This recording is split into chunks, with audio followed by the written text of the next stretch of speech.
Hello, here I am again in the name of the sovereign creator of heaven and earth, the Lord Jesus Christ. Continuing my exposition of my translation of Genesis, we have come now to chapter 23, Sarah's death and burial.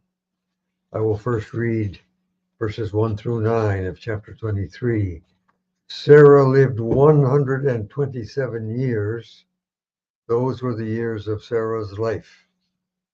Sarah died in Kiriath Arba, which is Hebron, the land of Canaan, and Abraham went to mourn for Sarah and to weep for her. Then Abraham stood up from beside his dead and spoke to the sons of Heth, saying, I am a stranger and a sojourner among you. Give me the possession of a burying place with you, that I may bury my dead out of my sight. And the sons of Heth answered Abraham, saying to him, Hear us, my lord. You are a prince of God among us. Bury your dead in the best of our burying places. None of us will withhold from you his burying place, so that you may bury your dead. Then Abraham stood up and bowed down to the people of the land, to the sons of Heth, and he spoke with them, saying, If it is your wish that I bury my dead out of my sight, hear me and intercede for me with Ephron the son of Zohar, that he may give to me the cave of Machpelah, which he has, which is at the end of his field. Let him give it to me at the full price as a possession of a burying place among you. A couple of things here I want to comment on. Sarah died at 127. If that was the case, then Abraham was 137 because he was 10 years older.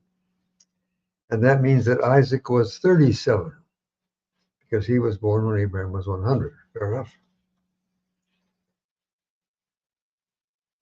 Now it says here at the end of verse 2 that he went to mourn for Sarah.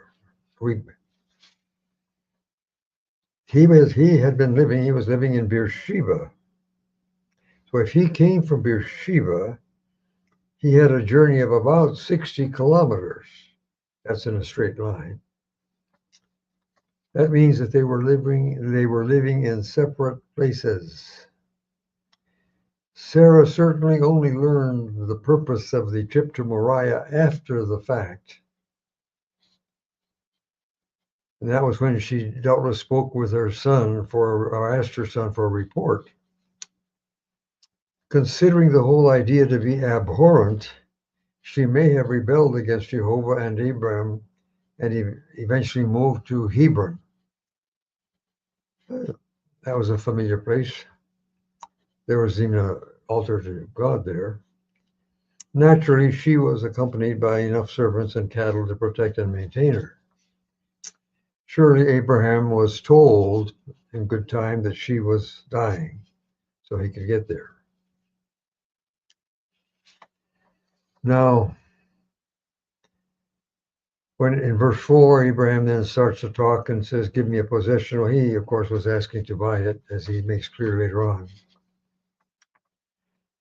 And in verse 6, hear us, my Lord, presumably one of the chiefs spoke for everyone. They would not speak at once, obviously. Now, I translated, you are a prince of God. That is what the text says, only the word is Elohim, which is plural. It could be of the gods, or it could be even seen as a hyperbole. Some versions may have that. But I chose that because they knew well enough that Abraham was a servant of Jehovah. They knew that. Who blessed him exceedingly. As a matter of fact, he had built an altar to Jehovah right there. Anyway, I put Prince of God. If your version, another version says of God, that's okay. There's a reason for that. Now let's read verses 10 through 16. Now Ephron was sitting in the midst of the sons of Heth, and Ephron the Hittite answered Abraham in the hearing of the sons of Heth, of all who entered the gate of his city, saying, No, my lord, hear me. I give you the field and the cave that is in it. I give it to you in the presence of the sons of my people. Bury your dead.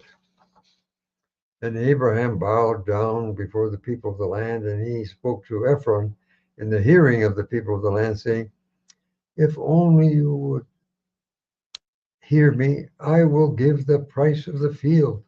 Take it from me, that I may bury my dead there. Ephron answered Abraham, saying to him, My lord, hear me. The land is worth 400 shekels of silver. But what is that between me and you? Go bury your dead. And Abraham listened to Ephron, and Abraham weighed out to Ephron the silver which he had named in the hearing of the sons of Heth, 400 shekels of silver, standard among the merchants. Well, good old Ephron, he probably upped the price a little bit.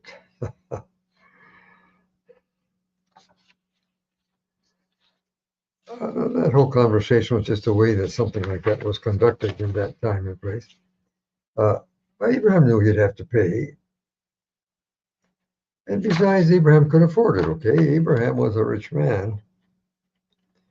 And in any case, that cave served the family for several generations. Matter of fact, it was a very good purchase, actually. So Abraham got his money's worth, but Abraham knew he was going to have to pay for it. There was no question about that. Well, it says here at the very end, standard among the merchants. That was the way they made sure that the weight was right. Now to finish this chapter 23, verses 17 through 20. So the field of Ephron, which was in Machpelah, opposite Mamre, the field and the cave that was in it, and all the trees that were in the field, that were within all the surrounding borders, were confirmed to Abraham as a possession before the sons of Heth, before all who entered the gate of his city. And after this, Abraham buried Sarah his wife in the cave of the field of Machpelah, opposite Mamre, which is Hebron, the land of Canaan. So the field and the cave that is in it were deeded to Abraham by the sons of Heth for possession of a burying place. I just want to comment one thing, and that is the trees. Why were the trees mentioned? I suppose they would hide the entrance of the cave, at least from a distance. So to have a cave, you have to have a hill, no question. And any road would have to go around the hill, so the trees would serve to hide the entrance to the cave. I don't know, I wasn't there. Anyway, I find it curious that it makes a point about the trees. Now we come to chapter 24 and a bride for Isaac. Remember that when his mother died, he was 37. Now Abraham was old, well advanced in age, and Jehovah had blessed Abraham in all things. And Abraham said to his slave, the oldest of his household, who ruled over all that he had, Please put your hand under my thigh, and I will make you swear by Jehovah, the God of heaven and the God of the earth, that you will not take a wife for my son from the daughters of the Canaanites, among whom I dwell. But you shall go to my country and to my kindred to take a wife for my son Isaac. And the slave said to him, But perhaps the woman will not be willing to follow me into this land. Must I take your son back to the land from which you came? And Abraham said to him, You be careful that you do not take my son back there. Jehovah, the God of heaven, who took me from my father's house and from my native land, who spoke to me and swore to me, saying, I will give this land to your descendants, he will send his angel before you, and you shall take a wife for my son from there. If the woman does not want to follow you, you will be free from this my oath. Only do not take my son back there. So The slave put his hand under the thigh of Abraham, his master, and swore to him concerning this matter. I just want to comment about the business of putting the hand under the thigh. In that culture and at that time, that procedure must have been customary for solemn oaths, like really important stuff. Now we can go on. Let's read verses 10 through 14. Then the slave took 10 of his master's camels and set out, taking with him all manner of his master's good things. He rose up and left for Mesopotamia to the city of Nahor, and he made the camels kneel outside the city by a well of water in the evening, the time when the women went out to draw water. And he said, O Jehovah, the God of my master Abraham, please give me success today and show kindness to my master Abraham. Finally, I am standing by the well of water, and the daughters of the men of the city are coming out to draw water. Now let it be that the young woman to whom I say, please lower your pitcher that I may drink, and she says, drink, and I will answer water, and I will also water your camels. Let it be she who you have appointed for your servant Isaac. And by this I will know that you have shown kindness to my master. Now, a couple of things here only. 10 camels and all sorts of good stuff, gold, silver. Like he was going after a wife. In those days, you bought a wife, all right? He wasn't going to get there empty-handed. Like Jacob, years later, he got there empty-handed and had to work. Anyway, just by the way, in verse 10, it talks about Mesopotamia. That's the land between the rivers, Tigris and Euphrates. Evidently, Nahor had moved also toward Haran after Terah and all the others had gone. Just by the way. We'll get to that later. Now, it's curious. This man really gave Jehovah all kinds of detail, right? He really wanted to be sure that God got it right, I guess. Now let's read verses 15 through 21. And it happened before he had finished speaking to himself that really Rebekah, who was born to Bethuel, the son of Milcah, the wife of Nahor, Abraham's brother, came out with her pitcher on her shoulder. Now the young woman was very good looking, a virgin whom no man had known, and she went down to the well, filled her pitcher, and came back up. Then the slave ran to meet her and said, please let me drink a little water from your pitcher. And she said, drink, my lord. And she hurried and lowered her pitcher upon her hand and gave him a drink.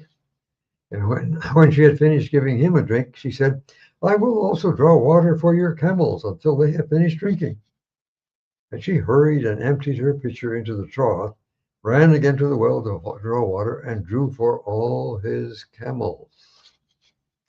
And the man watched her in silence to know whether Jehovah had prospered his journey or not. There's nothing mysterious there except that obviously this girl was not afraid of work. And furthermore, she was helpful. Maybe God helped her, I don't know. Like 10 thirsty camels, like that is a lot of water. She worked. And she was willing to do it. She offered to do it. Okay, now let's move on to verses 22 through 28. So when the camels had finished drinking, the man took a nose ring of gold weighing half a shekel and 2 gold bracelets for her wrists weighing 10 shekels. This is gold. And he said, whose daughter are you? Tell me, please, is there room in your father's house for us to lodge? And she said to him, I am the daughter of Bethuel, the son of Milcah, whom she bore to Nahor. She also said to him, we have plenty of straw and fodder and room to lodge. Then the man bowed and worshipped Jehovah, and he said, Blessed be Jehovah, the God of my master Abraham, who has not forsaken his goodness and his truth toward my master. As for me, Jehovah has led me on the way to the house of my master's relatives. So the young woman ran and told these things to her mother's household. I just want to mention one thing here. It always says Bethuel, the son of Milcah, whom she bore to Nahor. Bethuel was the 8th son of Nahor by Milcah, and Nahor was 60 years older than Abram. And Abram was 100 years old when Isaac was born. Even though Bethuel was the 8th son, he could easily have been 60 years older than Isaac, or even more. And Isaac was 40 at that time, which would give Bethuel 100 years. Perhaps, maybe that is why Laban conducted the business, as you'll see in a minute, rather than his father. I'm just wondering out loud. I don't know. Now that we can go on, let's read verses 29 through 32. Now Rebekah had a brother whose name was Laban. And Laban ran out to the man at the well. When he saw the nose ring and the bracelets on his sister's wrists, and when he heard the words of his sister Rebekah saying, Thus the man spoke to me, then he went to the man who was standing by the camels at the well. And he said, Come in, blessed of Jehovah. Why are you standing outside? For I have prepared the house and the place for the camels. Then the man went into the house, and he, that's Laban, unloaded the camels and gave straw and fodder to the camels and water to wash his feet and the feet of the men with him. Couple things here. Well, Laban had his problems, but he wasn't stupid. No, someone who paid a small service with gold and who had 10 camels, get out of my way. Laban wasted no time. I find it curious also that Laban used Jehovah's personal name. He says, Blessed of Jehovah. I find that curious because Bethuel and Laban, they had family idols. Anyway, at the end of verse 32, it talks about the feet of the men with him. Think about it. Carrying all that wealth, the servant certainly had armed guards with him, maybe 5 or 6, depending, because of the number of the camels. And the women later. Anyway, let's go on now and read verses 33 through 41. Going to be a lot of repetition, so I'll just keep going. Yeah. Then food was placed before him to eat, but he said, I will not eat until I have spoken my message. And Laban said, Well, speak. So he said, I am Abraham's slave. Jehovah has blessed my master very much, and he has become great. Yes, he, that's God, has given him flocks and herds, silver and gold, male and female slaves, and camels and donkeys. And Sarah, my master's wife, bore a son to my master when she was old, to whom he has given all that he has. And my master made me swear, saying, You shall not take a wife for my son from the daughters of the Canaanites, in whose land I dwell. Rather, you shall go to my father's house and to my family and take a wife for my son. Then I said to my master, Perhaps the woman will not follow me. But he said to me, Jehovah, before whom I walk, will send his angel with you and prosper your way, and you shall take a wife for my son from my family, from my father's house. When you have come to my family, then you will be released from my oath. If they do not give one to you, you will be released from my oath. Well, there's just a lot of repetition here, but I just want to talk about Jehovah before whom I walk. Verse 40. Well, this was Abraham who said that. What does that mean? Before whom I walk. Well, of course, God is watching everything that we do, whether we keep that in mind or not.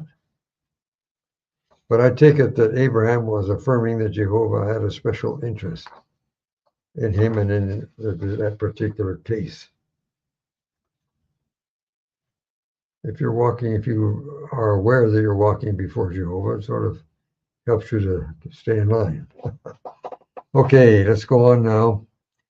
I will now read verses 42 to the very end. That'll be the end of the chapter and the end of this video.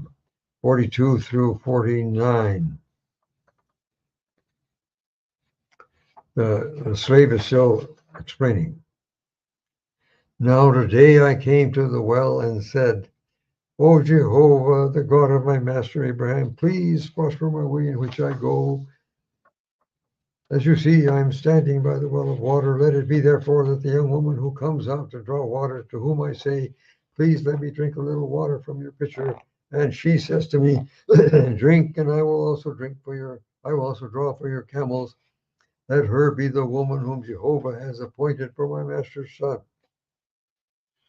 Before I had finished speaking in my heart, yes, indeed, Rebekah came out with her pitcher on her shoulder, went down to the well and drew. Then I said to her, please give me a drink. And she hurried, lowered her pitcher from her shoulder and said, drink, and I will also water your camels. So I drank, and she also watered the camel.